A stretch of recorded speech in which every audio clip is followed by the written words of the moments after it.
Bonjour, très heureux de vous retrouver pour un nouveau numéro de Pluralité. Nous sommes sans ignorer que beaucoup de foyers dans les pays du tiers-monde n'arrivent pas à assurer la prise en charge médicale, scolaire, alimentaire ou sociale des enfants. Sans doute à cause des faibles revenus des parents. Et pourtant, nous remarquons que le baby-boom ne fait que s'accroître. Ceci nous mène à nous intéresser au planning familial. Qu'est-ce que le planning familial et quelle est son importance? Quelles sont les conséquences de l'absence de planning familial?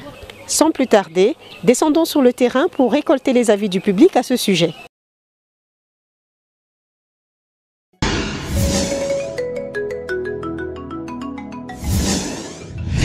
Pour moi, le planning familial, c'est en quelque sorte une façon de prévoir, gérer sa famille, comment planifier, comment avoir combien d'enfants. Quels sont les objectifs à atteindre par rapport au nombre d'enfants qu'on aura. Pour ngai ezali ko aider biso comment ko espacer ba naissance ya bana. Donc ça nous aide pour ça. Oui, il y a des conséquences ceux qui ont espacé ba naissance ya bana té. Premièrement par rapport à la situation peut-être financière ya chaque famille. Tu vois, d'autres personnes n'ont pas assez de moyens pour élever bana bango. Et puis ils ont des difficultés pour envoyer les enfants à l'école. Et oye baté na famille ko différencier wapi yaya wapi leki. Pour les Olympiques explicites, planning familial et zéro permettre que batu base na organisation d'une manière générale na kati ya foyer na bango. Et ça important ma casse parce que et belene bazo comprendre parce que quand vous êtes organisé et vous permettre d'abord un beau espace d'avoir naissance et puis bon limiter le nombre il y a naissance pour ne pas avoir naissance désirée, indésirée plutôt et qu'on permettre avec les moyens de bande ou permettre qu'on nourrir bana qu'on tina en école pour na quitter que ça la que lobby tombe dans la bana beaucoup rasu ko tangisa bangote beaucoup rasu ko lesa bangote. Nataka uzobota ngulu okoboko la bana ndenge nini okotakisa bango ndeni bakolia ndeni il faut s'organiser oyeba ke donc il faut na bota supposé hôtel pe ba moyo yoza nango ba moyo yoza nango yango kotinda ndenge lolenge nini na kobota lolenge nini na ko encadrer bana na pona lobby oyeba non l'avenir ya bana ana kotela ka kolia te mais yebaka kotangisa lelo na lobby et da oyo yalaki lobby ekokanite lelo salaire na yo mutu salaire na yo bazofuto na salaire na yo dabiso zoko e koka kutata na nani moko te na minevala mwana moko te aloyo ko bote no pampa finalement. Selon ma façon de voir les choses, le planning familial c'est la gestion des naissances dans un couple. C'est en d'autres termes les différentes techniques utilisées pour l'espacement des naissances dans un couple. Espacer les naissances permet permet de mieux s'occuper d'abord des enfants. Lorsqu'on ne planifie pas ces naissances, c'est-à-dire qu'on a, excusez-moi un peu pour les termes, des enfants qui viennent d'une manière désordonnée. On remarque un peu dans les cités, et ce qu'on voit au jour le jour, c'est que les parents sont arrivés à un point où ils n'arrivent pas à s'occuper des enfants. Et on voit les enfants qui font des efforts. On a des mendiants, on a des enfants de la rue, on a des parents qui n'arrivent pas bien à s'occuper des enfants et ça pousse parfois même ces parents à fuir leur charge. À, je sais pas moi, prendre des raisons selon lesquelles ils vont chercher ailleurs, mais toute la charge maintenant revient sur la maman. On voit des mamans qui se battent pour faire vivre leurs enfants et les enfants, pour certains cas, n'étudient pas. Ou s'ils doivent étudier, c'est un peu par délestage. Tango zo bota bana, il fallait mwana nyonso asepela na ndenge bana basepelaka. Sikoyo yo boti bana so 10. Mwana na asepela lokola baninga te eza pasi.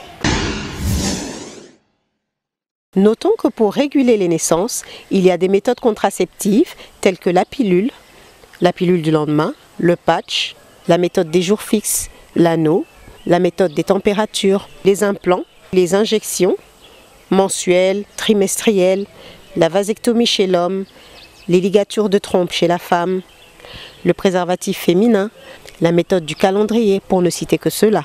À présent, suivons le focus.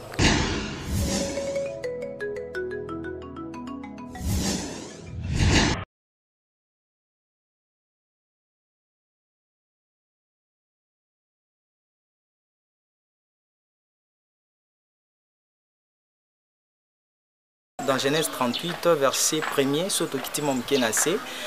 histoire, il y a Judas qui avait trois enfants plutôt. Il y avait Onan ainsi que Sheila. Et Azwaki, moi, nani a liboso après ça qui moi si na non il y a Tamar. Et pendant que Tamar n'était pas propre devant Dieu, et Nzamba c'est là qui a éliminé alors était parti, il était mort. Alors Judas mon année a mis balé Onan a pessié Tamar, la femme de son frère aîné, pour que Aïban Kobo Tana Eban. Et quand il a refusé de donner la sémence à la femme, c'est l'année de même par rapport à la question, ne pas donner la sémence à la femme, il revient à beaucoup de choses, à beaucoup de cas, beaucoup de caractères qui nous paraît non biblique, mais heureusement, malheureusement plutôt aujourd'hui, beaucoup de gens dans des églises les font et soi-disant ils ont des alibis qui milaka wana. Mais c'est un péché, ne pas donner la sémence à la femme, tel que Tokomo n'a exemple, utilisation à préservatif chez l'homme et chez la femme, et puis ou soit éjaculer dehors, ou encore s'essuyer à terre, c'est un peu ça les termes. Donc on en avait fait et Dieu n'était pas d'accord. Et un homme qui craint Dieu ou une femme qui craint réellement l'Éternel, d'abord de un à comme étant argument sur base de cela, ou soit parce que comme la Bible interdit l'utilisation à préservatif, ou encore l'utilisation à pratiques qui sont non bibliques, comme j'ai parlé de s'essuyer à terre qui résume tout cela. Je crois que la femme qui craint Dieu ne peut pas voir cela comme étant un point de défense pour qu'elle non, voilà, je ne peux pas m'unir avec mon mari. Pourquoi? Parce qu'on nous a interdit ça, ça, ça. Donc, il y a aujourd'hui, l'État congolais a aidé beaucoup de gens, et nous, parce que précisément, il nous a aidé à savoir beaucoup de méthodes telles que la planification familiale. Les gens peuvent aller et suivre le conseil d'un médecin, et c'est en vertu de ça qui a vraiment commettre carte qu'on espace na la naissance naïe. Mais sur nous l'église, je crois, si on ne veut pas, je pense pas que c'est là, ça serait un point fort pour la conjointe, pour le bakeno. Voilà, moi je m'attaque à ça, je me réfère à ça. Et aussi, si on ne veut pas avoir trop d'enfants, s'abstenir, je crois que c'est vraiment un conseil que moi je peux donner aux fidèles du Seigneur. Cela est bien instructif. Je sais que vous êtes impatient de découvrir le pays ayant connu la plus grosse croissance démographique en Afrique et dans le monde. C'est dans ce quid.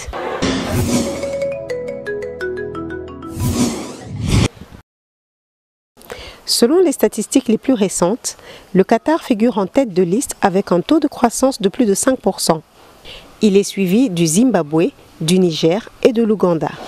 La RDC, quant à elle, se situerait à la 26e position. Notons qu'en Afrique, les pays les plus peuplés restent le Nigeria avec 194 millions d'habitants, l'Éthiopie avec 100 millions d'habitants et l'Égypte avec 93 millions d'habitants. Savez-vous que dans certains pays occidentaux, l'État assiste les familles nombreuses en leur octroyant des allocations familiales? En France, pour une famille de 3 à 4 enfants, les allocations varient entre 300 et 600 euros. En Grande-Bretagne, une famille de 3 enfants reçoit près de 800 euros. Notez qu'en Australie, les allocations, selon le cas, peuvent aller au-delà de 1000 euros. Sans plus tarder, voici quelques records en matière de naissance dans le monde. Théodore Vassiliev a eu 87 enfants issus de 2 mariages, dont 69 avec sa première épouse qui n'a eu que des grossesses gémellaires et 18 enfants de son second mariage. Stacy Herald bat le record du monde de la plus petite mère avec 71 cm de taille. Nous avons aussi Nadia Soulman, surnommée Octomom, pour avoir accouché de 8 bébés en 2009. Enfin, nous avons la plus jeune maman du monde, Lina Medina, qui a eu son premier enfant à l'âge de 5 ans en 1939 et n'a jamais voulu révéler l'identité du père de son enfant. Elle mourut à 40 ans d'une maladie de la moelle osseuse. Et pour finir, nous avons Elizabeth Ann Bottle, qui a réalisé le plus grand écart de naissance de 41 ans. Figurez-vous que son premier fils est né en 1956 et le second est né en 1997. Comme vous le savez, les bonnes choses ne durent jamais. C'est par cet élément que nous vous disons au revoir et à très bientôt. mabele na biso tobatela yango biloko na biso tobatela mboka